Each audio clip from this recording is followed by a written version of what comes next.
everyone. Welcome back to episode 93, Talkoffamepod podcast with your host, Kylie Montigney. I'm so excited to have on host of with G, ESPN Chattanooga 95.3, Greg Larnerd. Thanks so much for on, Greg. Hey Kylie, how's it going? It's all good. How about you?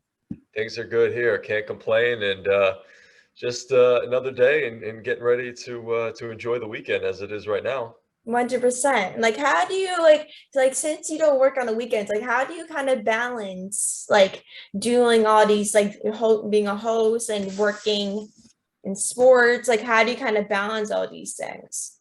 Well, it's kind of interesting because something I've always said is that sports don't happen 9 to 5. You can go into Mhm. an office, you can do those things, and there's things that you have to do, but sports are happening all of the time. So you always have to be, whether it's on your phone or plugged in or keeping up with things that are going on and watching games and everything like that. So it is really a around the clock sort of job, but I love it. I mean, sports has been something that I've always had a big passion for, getting involved with, whether it be from playing sports to watching sports to talking about sports to writing about sports. I've really done a lot of different things when it comes to the sports world, and yeah, I mean, it's really a balancing act trying to figure out how you can kind of connect with and keep up with everything that's going on, whether it's breaking news, whether it's teams that you have to cover for your specific market. Like for me in Chattanooga here, we talk a lot of Tennessee Titans, a lot of Tennessee Volunteers, a lot of Atlanta Falcons, Atlanta Braves. I mean, there's so many different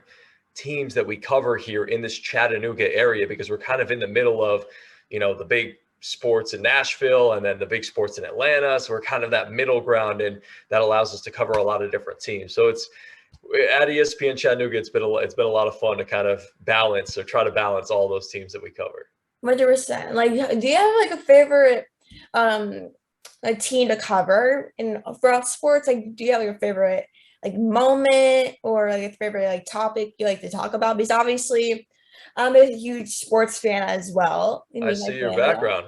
And so I was kind of wondering, what is your favorite topic and everything to talk about? Oh man, favorite team or topic to cover? That's a tough one. Well, see, being in the Chattanooga market's different for me because I grew up in the Connecticut area where I was a big New York sports fan. I'm a big Mets fan. I know we just beat your Dodgers 2 out of 3 the other day. That was fun. And although it's kind of interesting because you got Dodgers in the background, but you're wearing a New York jersey. Yeah. So I'm a big New York sports fan. I'm a big Mets fan, big Knicks fan. And then for football, I'm a big Packers fan. So it's interesting here having to cover in the last two stops that I've been here in ESPN Chattanooga and then ESPN Lafayette in Louisiana. I had to cover teams that I really didn't grow up rooting for. I didn't grow up covering. I didn't have really a passion for that some of these other sports fans in those markets have. And that's been really a challenge to go into a new environment, connect with the community, because these people know that you're an outsider. You're not one of them. They have to embrace you and you have to embrace them and their cultures and the teams that they love and root for. And you kind of have to develop a passion for those teams as well. So you can Mhm. kind of talk to them the way that they talk about their teams as well and Mhm. understand how they feel about their teams and what emotions sort of move them. And when it comes to different aspects of the team, you have to know the insides and the outs. And it's been a real challenge getting an opportunity to do that in a lot of different places. When I was in Louisiana, it was sort of easy. It was the Saints for the football team. It was Braves and Astros for baseball. And then for basketball, it was the New Orleans Pelicans. And then you had LSU. And then you had the Louisiana Raging Cajuns, which we covered directly. So there was like a core group of teams that people always wanted to hear about. In Mhm. Chattanooga, like I was talking about, there's so many different teams in this area or around this area that people like and care about, have a passion for. But I think the one constant would be the Tennessee Volunteers, that everybody, it seems like in this area listening, they Mhm. all love the Tennessee Volunteers. We're right here with the Chattanooga Mocs, and they're a D1 program as well, but they're a lower level D1 program. But everybody is a fan of the Tennessee Volunteers. So that's what it's been like kind of covering different teams in different markets. But for me, my favorite thing to cover and to talk about and things like that, I would probably have to say I love talking football. Baseball is the sport that I know the best. I have the most Mhm. passion for, as we're going to talk about, I played baseball for a long time and still Mhm. continue to stay in the game. But um, football is just something that I'm so attracted to in terms of, it's something I didn't ever really play growing up in terms of contact football or team football. I'd go out and play with my buddies, at the park or whatever it was. But uh, I just enjoy it so much because there's only one game a week, and there's just so much build up to it. There's so much to talk about, the ins and the outs of it, and you can talk about fantasy football, which is huge, which I'm absolutely love. I love fantasy football. That's a big passion of mine. I Mhm. do it a couple of times on my show. So I would say football is probably the thing that I enjoy covering the most or talking about the most. And then obviously, if it were up to me, I would, the topic that I would love to talk about the most is the Green Bay Packers, because that's the team I'm most passionate about. And Mhm. sometimes it kind of comes out on the air, and we do have some Packer fans here. So that's something that's interesting. Yeah, 100%. Like, obviously, that's how I am as well. Like, I know mostly baseball, and people always ask me, like, oh, ask me stats and stuff. I'm like, yeah, I do know that question. Like, for me personally, like, baseball and football are my top two sports. I like Uh-huh. watch. Like, I always do fantasy football every single year with my family. And I just did one a couple of days ago with my family. And obviously, every weekend, me and my family usually sit on the couch and just watch football. Even obviously, I'm from Pennsylvania, so obviously I watch Penn State. My family's huge Penn State fans, so every week we watch it together, or I have some friends over and watch the game, or I watch baseball every single day. Like, obviously, I'm a Dodgers fan, and obviously from being from Pennsylvania, my family is Phillies fans.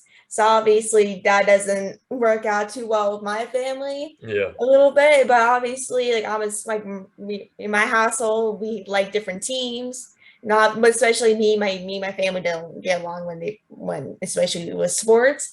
But what made you become a sports fan? Like, was there something specific that made you like a baseball fan, or like Well, just in general? I think just going back to when I was younger, my dad was always a big sports fan. And as a little boy, you want to be just like your dad, and you want to, try Mhm. to do everything that he does and like everything that he likes. And I was the firstborn, I was the oldest. So I was the first one kind of to get introduced to my parents and get a chance to really get a chance to know my dad. And like, I can remember, when I was probably 4, 5, 6 years old, just getting up at the butt crack of dawn with my dad and just hanging out in the bathroom with him while he got ready for work. And we would just talk about sports, and we talk about the Mets and the Knicks, and teams that he liked, teams that he didn't like, and he would talk to me about different things that were going on in the world of sports. And I don't remember anything like really, really specific, but the only thing that I do remember from those talks is that, a lot of people ask me, like, gee, you're from Connecticut. How in the world did you become a Packers fan? Why do you start rooting for the Packers? And one of the biggest things was when I was growing up, my dad was a Mets and a Knicks fan, and so that's what I became. But he didn't really have a football team, so the only thing he taught me in those bathroom talks was to dislike the Dallas Cowboys in the 90s. It was Michael Irvin, it was Emmitt Smith, it was Troy Aikman. They were winning all the time. And Mhm. so that's one thing that I learned from him. And to remember specifically and vividly about those conversations is just how he always taught me to not like the Cowboys. So I met a best friend of mine who's still my best friend, and him and his dad were big Packer fans. So that's how that kind of all came about. But it was just really from an early age, my dad and I just talking about sports and doing sports and playing sports. And I can remember, I'm a big basketball fan as well. That was really my first love in terms of playing sports. And growing up at our first house, we didn't have a basketball hoop. So what my dad and I would do is we would take a basketball, and I just wanted to dribble. I wanted to be out there. I wanted to play basketball. And we would literally just go on our driveway and we would dribble around, and we couldn't dribble on the cracks in our driveway. We had a very cracked driveway. So you had to practice sort of dribbling around the cracks. And while my dad defended me, and then I defended him, and it was just like we had to get to a certain part of the driveway. And so it's just really from an early age, just really just falling in love with sports, and the competitiveness in me just sort of came out. And I don't know, it's just, I think it's all attributed to my dad, and he just, his love of sports, and he sort of translated that to me. And then I grew up and I wanted nothing more than to play sports and to be involved with sports. And I wanted my dad to be involved with me with sports. And so, a lot of kids don't like when their dad coaches them in sports. Like, I embraced that. I wanted him Mhm. to be my coach. I loved the fact that, like, I could share something so great that I love so much with the man who taught me to love sports so much. So we got a chance to really bond over that and share those experiences. And that's something that is obviously irreplaceable to me because that was such a great time in my life. So I think my love of sports really attributes to my dad. Yeah, that's amazing. Like that's how I was as well. Like me and my twin brother Chase, like he plays baseball and plays all these sports. And obviously I grew up at the baseball field. I was always at somewhere involved with baseball. I was always playing. I was always at my brother's practices. I was always at the baseball field every single day. And so my dad, like nowadays, like my dad always talk sports and be like, "Hey, Kylie, you want to come down and watch, let's just say the Phillies game?" And obviously, like my family's Phillies fans, so I always grew up at like at the Simpsons Bank Park. So I always Yeah. grew up at that ballpark. And Yeah. obviously people will be like, Kylie, like, how did you become a Dodger fan? Like, that's like nowhere near Los Angeles. It's I was right going to across the ask. country. And so and that's really because my family's sports fans, especially Phillies. And obviously, like the reason why I became a Dodger fan is because of Chase Utley. Is in the first place. Obviously, my brother is named after Chase Utley, and obviously, growing up with the Phillies and going to games often, obviously saw Chase Utley play and know about Chase Utley and Philly sports. That like obviously like became, like grew up being a huge Chase Utley fan. And Hmm. obviously, when at one game we went to before he retired, I remember going to one of the games and just sitting there and watching him like play his last games in Philly. And I don't know what hit me. It was something that like it was like I fell in love with the sport like I never had before. Obviously, like I played baseball growing up, professional like for as a kid. Like obviously, my parents dragged me into it because I needed to get outside. That's probably the reason why they put me in it. Yeah. But I never like was a, like baseball. Like I never wanted to pursue it as like a profession. I should say. I always kind of wanted to watch my brother and my dad do what they do like every single day. But yeah, like after that game, I just immediately started watching Dodger games because of Chase Utley. Yeah. And once I said, like, Mom, Dad, can you buy the Dodgers subscription? They're like, Kylie, why do you want to buy the Dodgers subscription? And I'm like, because I want to watch Chase Utley. And after he retired, this is so becoming a huge thing. Obviously, I watched the Dodgers to watch Chase Utley. But after that, like I was like, the Dodgers stuck with me. And like I never stopped being a fan. And obviously, I kind of blame my parents for taking me to the game a little bit because obviously it's a bad obsession I can't get over. Obviously, I love It's not a bad baseball. obsession. There's worse obsessions that you can have than baseball. Yeah, exactly. And obviously, growing up at the baseball field, it was nothing really new to me because obviously I was at the field like every day. I literally live like 2 minutes from my local baseball field. So I can always like go walk down there and play catch with my dad or my brother. And me and my dad always talk sports and do all these things. So it's like kind of like the summer bond me, like you and your dad have. Like my Yeah. dad would drag me out and be like, Kylie, did you know the Dodgers lost to the Mets? And I'm like, yeah, I guess. Yeah.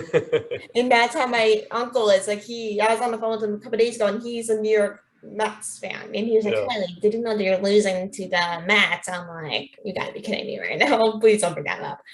But I wanted to kind of go back to like hosting. Like, what made you want to become a host? Well, it kind of goes back to sort of my dad as well, where growing up, as we were talking about, he just made me such a big sports fan. And, something that I feel like is kind of unique to me, although it's probably not super, super unique, but growing up, while people were listening to the radio, music and CDs, and, when I was growing up, maybe cassettes even a little bit. But my dad always put on sports talk radio, and that was something that we always listened to when we were in the car, whether we were going to a game, whether we were going to the store, whether we were doing anything, going anywhere, it didn't matter. Like we would always listen to sports talk radio in the car. And, even my mom, she would complain about it a little bit, but we loved it so much. And we would listen to games on there. The Mets were on our favorite station. The Knicks were on there when I was growing up. And so it was just always on. It was something that we always did together. Again, we always listened to. We would talk about things. And I always knew that I wanted to do something within the sports world. If I wasn't good enough to continue to play as a professional athlete, which I was hoping I would be, unfortunately, I didn't, go get a chance to go that route. But I always knew I wanted to do something within sports. And, my dad was one of those people that was always forward thinking of like, hey, gee, just think about, when you get older, when you get to college, what do you want to do? What do you want to study? What do you want your profession to be? And I knew, like I said, I knew it was something in sports. I didn't know if it was sports marketing, sports business, sports agent. I wasn't really sure exactly what I wanted to do. And then I can remember sitting in my car. I was probably 14 or 15 years old. I was in high school, and I had my like light bulb turning on moment of, I could talk about sports for a living. This would be fun. Like I think this is something I could do and I would enjoy doing. And so literally, Kylie, from that moment on, that is when I told myself, this is what I want to do with my career. If I can't play professional sports, I want to talk about sports. I want to be on TV. I want to be on the radio. I want to do something along those lines because I really enjoyed that limelight feel of, if I couldn't be in the spotlight as an athlete, at least let me be sort of in the spotlight talking about these athletes and giving my opinion on them. And it's something that I just have a really strong ties to because it was something I grew up with with my dad doing. So that's always going to kind of have that strong pull and that strong bond for me. And I just really made it my mission from there that I wanted to be a host. I wanted to host a radio show, and I wanted to follow in the footsteps of the guys that I grew up listening to and eventually get to that station. And I did. I mean, after college, I ended up getting to that station that I grew up listening to as an intern. And then I ended up working there part-time for 3.5 years. And it's just been such an incredible journey to get to all these different places to where I am now. And then who knows where I'll end up. Yeah, it's amazing. Like when I started my podcast like last year, like I never anticipated I'm doing a podcast or even hosting. Like I never like expected or even imagined like doing this. And obviously I grew up, my two cousins are journalists from our local news station down here in Pennsylvania. So obviously I have background that people I know are journalists, and like I grew up with them like talking about it. I'm like, oh, that's fascinating. And like my parents always told me like, Kylie, you'll be good at like journalism and all these things since you know a lot about entertainment, sports, and all these things. I'm like, okay, like whatever. Like that's something I never kind of took seriously. I'm like, okay, like I'll take that as a compliment. But once I Yeah. had another kid, I'm like, whoa, I'm bored. Like obviously we're stuck at home, like we couldn't do Yeah. anything. And so I was like, oh, I should start a little That's a great podcast. project. That's something fun. That's awesome. I think it's so cool with what you're doing. And it's funny because I had this sort of idea that I was doing something like you were doing, not during the pandemic, but before it hit, when I was trying to kind of find my way out of college. I was in between jobs and I was doing my own podcast, and the video podcasting wasn't as big at that point, but I was just doing audio podcasts. And yeah, I would do something similar to what you're doing, just have people on within the industry and just talk about, hey, how did you get to where you're at right now? Where do you want to end up going? Tell us about how you fell in love with sports. And I love the concept so much because it just teaches people that want to get into the industry. They can go back and they can listen to these conversations and say, Mhm. okay, if I want to be a journalist, hey, this is a path that somebody took. And one of my mentors that I got a chance to meet, and one of the guys that I grew up listening to at WFAN in New York City, I got a chance to meet him and work with him and become friends with him, develop a relationship with him over the couple of years that I was there. And I asked him when I first started there, we kind of got a chance to know each other. I said, hey, like, if I want to get to where you are, what path do I need to take? And he kind of looked at me and laughed and he said, in this industry, you can ask 10 different people and you can get 10 different answers Mhm. about how they got to where they're at. There's so many different ways to get there. And this is really a unique job. And because it's not like, and I always compare it to being a nurse. Like if you want to be a nurse, you go to school, you pass a test or whatever it is to get certified as a nurse, and go to nursing school, and boom, you can become a nurse. And Mhm. I'm not saying it's easy, but you get a chance, and they need nurses, and you can kind of go wherever you want around the world really and become a nurse and do that.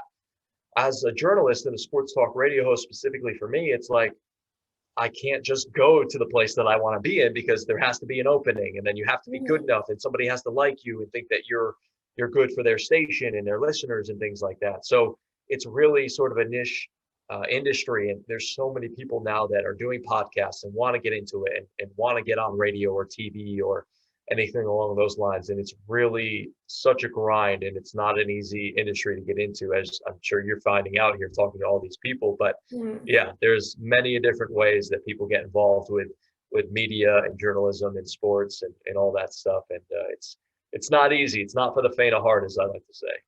Yeah, 100%. And so you are the host of The Word with G in ESPN 95.3. What is the experience kind of like being like the host of the shows and everything? Like, what is like the best part about it?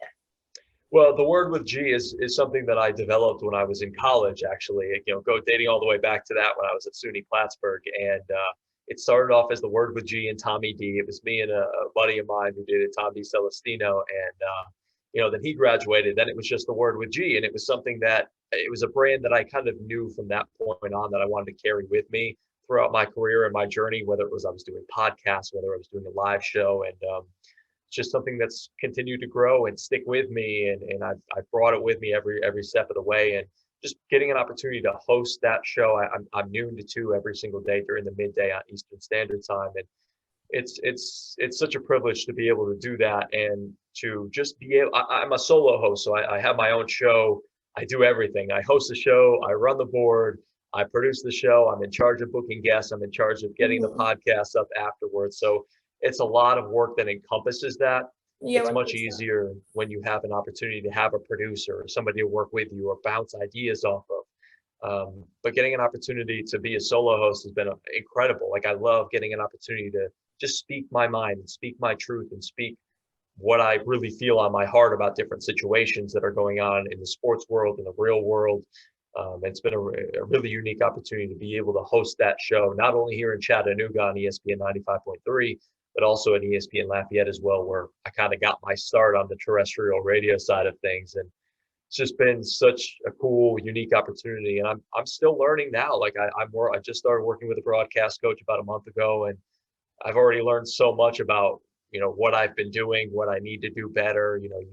It's one thing that I'll always tell people is that you don't know everything, and you're not the best. You think you're really good at something. And a lot of people will tell me, like, oh man, you're such a good host. You do a really good job. Like, you're the GOAT, whatever it is. And, then you start working with somebody like big within the industry as a coach, and they kind of tear you down real fast, and you have to kind of get uncomfortable with you have to get comfortable with being uncomfortable. And that's really where that growth happens. And so that's kind of the point I'm at with my show and my hosting and my career and my craft is I've gotten to a point where I feel really good and comfortable where I'm at. Now I'm trying to kind of take it to that next level. Yeah, 100%. Like, obviously, like, I'm the same way. Obviously, I literally do this on my own. Like, I do producing, booking, like all these things. And it's obviously like so hard for personally me, because obviously you're doing all these things by yourself, and obviously you're only one person.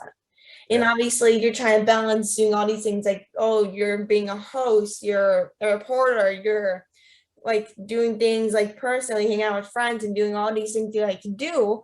And it's obviously very hard to do balance all of these things, like what you like to do professionally and personally.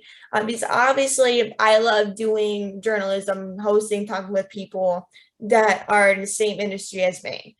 And obviously, and sometimes I'm like, oh my God, like this, I'm done. Like, this is like physically exhausting. Like, I literally, like, this is too much. But inside of me, I'm like, okay, but I don't want to quit. Like, this is like the best thing I have ever done. And obviously, if I want to make connections and want to do this in college, which I'm probably 99% sure I'm doing this in college, but it's obviously that might can change. I still have like 2 years left of high school, so I still have time to kind of change my mind what I want to do. But like, obviously it's mostly draining if you like to balance and do all these things, because obviously being a host or you're something in a journalism field, it's hard.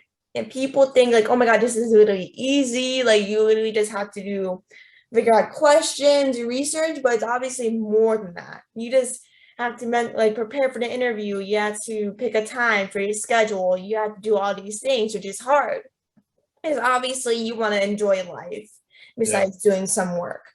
and everything. Yeah, absolutely. And I think that's a great point that you brought up that I didn't even touch on, is that you have to go about booking guests and doing research and, coming up with questions and doing all of those things. It takes a lot of time. And I think honestly, Kylie, as you know, as being a host, that it takes more time than some people would anticipate it taking. Like some Hmm. people just look at being able to host a show and just saying, oh, this should only take you about an hour or so to research and do whatever you need to do to get ready for a show. And honestly, it takes much longer than that, and especially in Hmm. the sports field, being able to pay attention to things and watch games and read stuff and listen to things. It's all encompassing for what it takes to really put on a sports talk radio show, and especially going live. It's really difficult. And the thing that I'm finding difficult is really just being fluid and painting a picture for the listener and trying to be entertaining and treat it like a real show, because that's what it is. You're putting on a live show for however many people are listening at any given time for 2 hours. You either have to be entertaining on your own, or you have to find entertaining guests that, people will want to listen to. And it's, Yeah. as you talked about, it's that balance, and it takes a lot of work, and it is a little bit draining, and it's a little, monotonous at times where you have to do a lot of the same things over and over and over again. But like you said, it's very rewarding, and you get a chance to do these things and hear people's stories and tell stories of other people. And that part of it is definitely worth it. 100%. Like for you personally, like what is like the hardest part about being a radio host personally? Like, as we kind of touched on this before. The hardest part to being a radio host, I think it's really just kind of getting into that mindset of trying to, and like I said, the thing that I'm working on right now is trying to be as fluid as I possibly can, getting my thoughts out there, streamlining them, engaging with listeners. Um, I think that's really one of the most difficult things. And then just coming up with things to talk about and to be entertaining. Anybody can sit around and talk about sports. Like there's so many people in the world that love sports, but can you go on the radio and make people want to listen to what you have to say and Hmm. find an entertaining way to go about presenting the information and talking about the games, breaking down games and players and analysts and being entertaining, coming up with different topics and coming up with different guests and things like that, and questions and the research and watching things. Like I started off the conversation saying sports doesn't happen 9 to 5, Hmm. and it happens a lot of times outside of that. So Yeah. it's just a lot of work because you have to do your work hours type of thing, and then you have to kind of pay attention to things outside of work hours. And Yeah. so it's just a lot. And it's fun. I love it. I mean, it doesn't feel like work for me, but Hmm. um it's definitely just a lot of paying attention to things, and then again packaging up your thoughts and trying to eloquently put them on out to everybody, out to the masses. Yeah, 100%. So like you previously played for Plattsburgh State baseball. Like how did it feel to kind of go like D3 in baseball and like kind of play for that team and stuff? Well, what's kind of interesting was that I have a really good story actually, that I was cut in high school for my varsity baseball team my junior and senior year. So I never got a chance to play varsity baseball in high school, but that was something that I knew that I wanted to do, and in the bottom of my heart that I wanted to be a part of a team. I loved the competitiveness, and I loved getting a chance to compete and play the game that I had such a passion for. So when I was doing my college search, I was looking, I figured I probably wasn't going to go D1 or D2 or anything like that, but I was looking at a couple D2 schools and mostly D3 that had some good communications programs. And I figured I wasn't going pro, but I wanted to at least continue my career and play and prove the people that didn't believe in me in high school, a couple of coaches that didn't believe in me in high school. I wanted to prove them wrong, that hey, look, you made the mistake by not having me on the team, or you Hmm. know anything like that. So I wanted to kind of had that chip on my shoulder. I wanted to prove them wrong, that I could play at the next level. I could, succeed in this game, and I could play baseball. So I went on a recruiting trip up there. It was, I never knew, I didn't even know where Plattsburgh State was. I didn't know where Plattsburgh, New York was. And my dad was like, it's way upstate New York. It's up near Montreal. It's cold. It snows a lot. And I'm like, forget that. I really don't want to go up there. I don't want to deal with the cold. And he's like, no, it looks like they might be able to use a first baseman in the next couple of years. Let's just go check it out. So I sent an email to the coach. He said, yeah, we would love to have you up there. He wanted me to stay over for a visit, but I couldn't stay over. I'd get back for something. And so I went up there. We met the coach. We did the campus tour. And, we're all in the auditorium, not the auditorium, the field house. And we're asking questions and they're telling us about the program. And, they're like, do you want to go see the field? And everybody's like, yeah. There was like 7 or 8 of us, kids and parents, there at the field house. And it's like, it's a little drive away. Does anybody want to come with the assistant coach and I?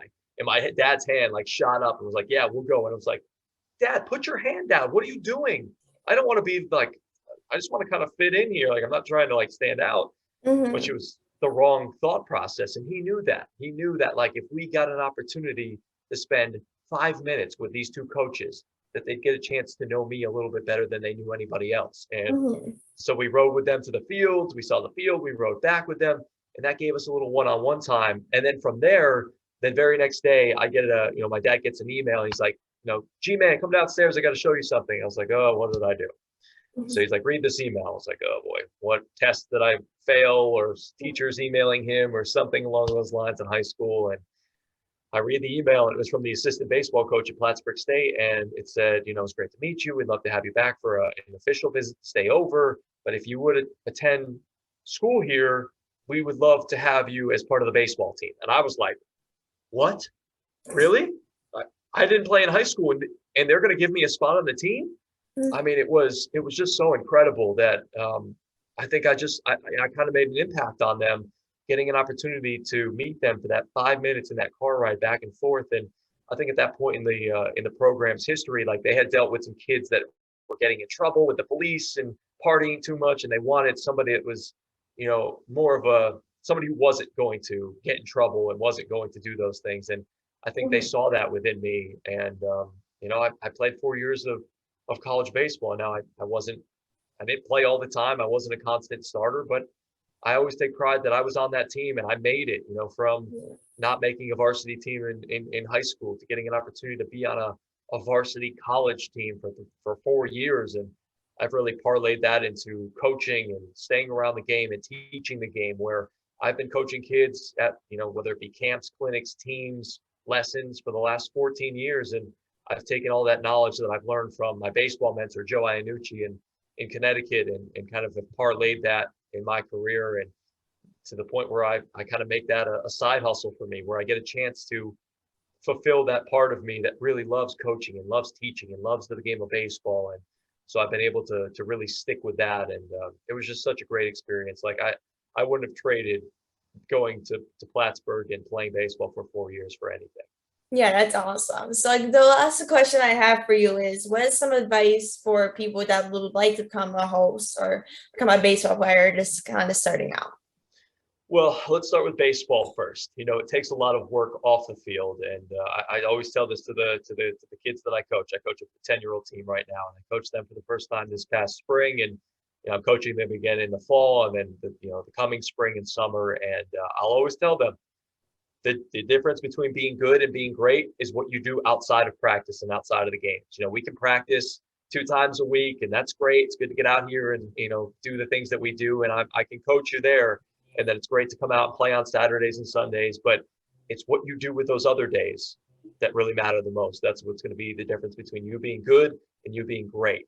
The work on your own is going to kind of differentiate you between somebody else. So being good and being great. So it really just depends on how badly you want it and how much you're willing to work on your own to get to where you want to be. And it's just working on the little things. It's not working on the big things, and it's working on things that you're not good at. It's easy to sit there and, take swings off of, fastballs that are right down the middle. And it's, it's easy, but it's hard to really do a drill that you're not good at, to work on hitting the ball the other way, or to pulling the ball, or hit the high pitch or hit the low pitch, or work on your bat angle, or whatever it may be, or fielding if you struggle with fielding. And you're a much better hitter. It's not easy to go out there. It's not comfortable to go out there and work on fielding. And so it's just really getting comfortable with being uncomfortable. And that's how you work and you learn and you grow and you evolve as not only a player, but as a person as well. And in terms of being a radio host or getting into this field, I would say be ready to hear no a lot, and be ready to kind of be told that this is a really hard industry to get into. Because when I started to get into it as an intern,